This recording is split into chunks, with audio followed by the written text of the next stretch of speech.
Hello everyone, welcome to my video. আবার একটা নতুন ভিডিও নিয়ে চলে এসেছি তোমাদের কাছে। আর আশা করি তোমরা সবাই ভালো আছো, আমার ভিডিও দেখছো। আর কারেন্ট সিচুয়েশন যেটা চলছে সেটার জন্য অনেক ভিডিও আমি পোস্ট করতে পারছি না, ভালো লাগছে না, মন থেকে ইচ্ছা করছে না। যাই হোক, তো দেখো আমি এক সপ্তাহ আগে বম্বে লেওভার করছিলাম। বম্বে লেওভারটা বেশ ভালো লম্বাই ছিল। তো আমি ভাবলাম যে বাবার সাথে দেখা করা যাক। বাবার সাথে অনেক দিন দেখা হয়নি, প্রায় 1.5 মাসের ওপর হয়ে গেছে বাবার সাথে দেখা হয়নি। তো দেখো আমি হোটেল থেকে ক্যাব বুক করে নিয়েছিলাম বাবা যেই দোকানে কাজ করছে সেই দোকান পর্যন্ত। তো ক্যাবে যেতে যেতে রাস্তায় অনেক অনেক ট্রাফিক ছিল, প্রায় 1 ঘন্টার ওপর লেগে গেছিলো। আমাকে বাবা বারবার কল করে জিজ্ঞেস করছিলো কোথায় আছো কোথায় আছো। বম্বে আর ব্যাঙ্গালোর আমি এত লেওভার করেছি সব জায়গায়, বম্বে আর ব্যাঙ্গালোরের মতো এত ট্রাফিক অন্য কোথাও আমি দেখতে পাই না। তারপর বাবার সাথে দেখা হয়ে যায়, সেখানে আমি আর আমার বাবা মিল্কশেক খাই। তারপর দোকানে চলে যাই, গোল্ড জুয়েলারি যেখানে তৈরি হয় সেই দোকানে চলে যাই দেখতে সব কিছু। তো বেসিক্যালি এখানে সাউথ ইন্ডিয়ান যে গোল্ড জুয়েলারিগুলো হয় সেইগুলো তৈরি হচ্ছিলো।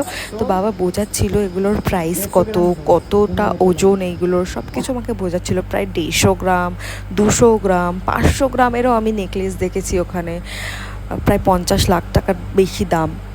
তো যাই হোক, আমার ছোটোবেলায় আমি অনেক দেখেছি বাবার সাথে এসে দোকানে। বাবার যখন নিজস্ব দোকান ছিল তখন বাবার এরকম জুয়েলারি বানাতো, আমাকে ছোটোবেলায় নিয়ে আসতো দোকানে। আর বড়োবেলায়ও যে সুযোগ হবে আমি সত্যি ভাবিনি।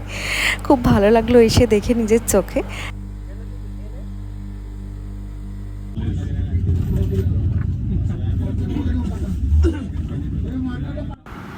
তারপর যখন সব জুয়েলারি আমার দেখা হয়ে যায়, তারপর বাপির সাথে আমি বেরিয়ে পড়ি একটু বেড়াতে। আমরা যাই হলো গিয়ে গেটওয়ে অফ ইন্ডিয়া, সেখানে গিয়ে আমরা একটু ঘুরি।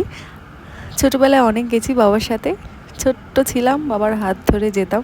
আর এখন কত বড় হয়ে গেছি, বুঝতেই পারিনি যে বাবার সাথে আমি আবার সেই গেটওয়ে অফ ইন্ডিয়া দেখতে যাব। তো ছোটোবেলার স্মৃতিগুলো সব মনে পড়ে যাচ্ছিল। আর বাবা বলছিল আমাকে, এই যে এটা দেখতে পাচ্ছ তোমরা, এটা হচ্ছে গিয়ে অনেক বড় স্টেশন বম্বেতে, বিটি স্টেশন। ছোটোবেলায় যখনই আমরা কলকাতা থেকে বম্বে আসতাম তখন আমরা এই স্টেশনেই নামতাম। তাই একটু একটু আমার মনে পড়ছিল, পুরোটাই না। তারপর যেতে যেতে দেখো আমরা পৌঁছে যাই গেটওয়ে অফ ইন্ডিয়াতে।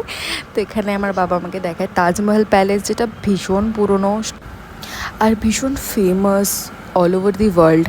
তারপর দেখো এখানে চলে আসি, এখানে এসে বাবা আমাকে বড় বড় জাহাজগুলো দূরে দেখানোর চেষ্টা করে। আর ওই যে দূরে দেখতে পেলে তোমরা গেটওয়ে অফ ইন্ডিয়া, ভীষণ পুরনো, প্রায় মনে হয় ব্রিটিশরা যখন আমাদের দেশে ছিল তখন সেটা তৈরি করা হয়। আর ওটার মধ্যে কনস্ট্রাকশনের কাজ চলছিল, কারণ কিছু হয়তো ভেঙে যাচ্ছিলো। তো একদম সামনে তো যেতে পারিনি, কিন্তু হ্যাঁ বাবা আমাকে নিয়ে গেছে, কাছাকাছি নিয়ে গিয়ে ঘুরেছি। তারপর বৃষ্টি চলে আসে, মাঝে মাঝে বৃষ্টি পড়ছিল, আবার বৃষ্টি থেমে যাচ্ছিলো, বম্বের মনসুন এমনই। তো তারপর ওখান থেকে বড়া পাও খেয়ে আমি বাপির সাথে চলে আসি হচ্ছে গিয়ে রেস্টুরেন্টে, একসাথে আমরা ডিনারটা করে নিই। তো বাবার ফেভারিট আমি অর্ডার করেছিলাম হচ্ছে গিয়ে mixed fried rice, dried chilli chicken আর মাঞ্চাও স্যুপ। বেভারেজে অর্ডার করেছিলাম মিক্স লাইম সোডা।